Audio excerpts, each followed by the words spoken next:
The United States is once again taking the lead, but not in a race anyone would brag about at dinner parties. With nearly $4 trillion in imports, it seems like the US has turned into a professional couch potato, binging on the global economy's offerings without so much as offering to help with the dishes. Imagine, if you will, a country where the greatest export is monopoly money, a term I use affectionately to describe the US dollar in its current, awe-inspiring ability to multiply in debt but not in value. It's like throwing a party where the only thing you provide is the address, and somehow everyone still shows up, bringing dishes and drinks while you sit back and marvel at your hosting skills. Now, let's talk savings. American families have managed to tuck away a staggering $11,459, a figure that sounds impressive until you realize it's probably already earmarked for their share of the national debt cocktail, which stands at a dizzying $102,906 per citizen.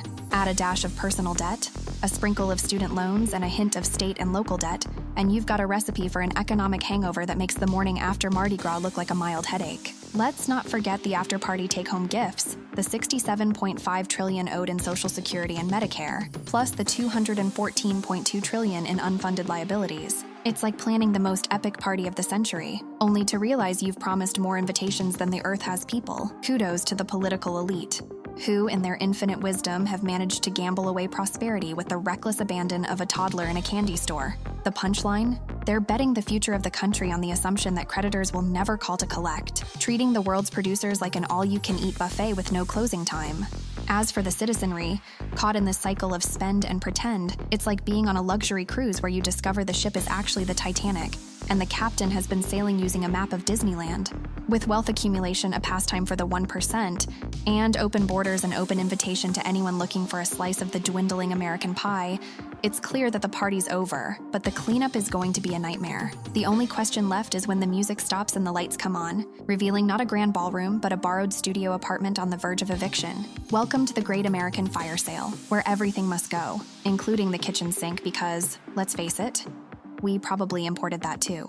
In looking at the satire of the past, we need to look no further than the enjoyment of the past mismanagement of other economies, and the party favors they left behind. Once upon a time in the land of Venezuela, the government thought, why not print more money? It's like unlimited shopping, right? Cue the epic tale of economic collapse, where the only thing inflating faster than the money supply was the creativity in finding new uses for the bolivar.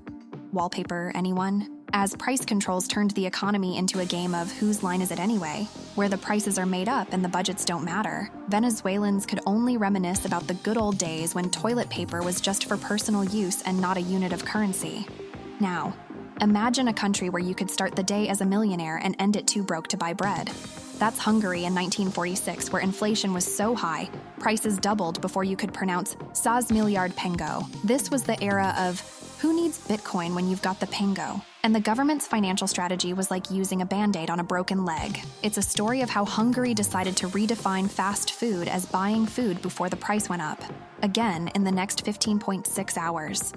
Yugoslavia in the 90s said, "Hold my beer to economic stability," and embarked on a hyperinflation journey that turned their currency into the ultimate collector's item. Because, let's face it, it was only worth collecting, not spending. With a monthly inflation rate that made headlines for being astronomically absurd, like 313 million%, the country introduced a unique gambling game, grocery shopping. Would your salary buy you a loaf of bread or a country? Only time or lack thereof would tell.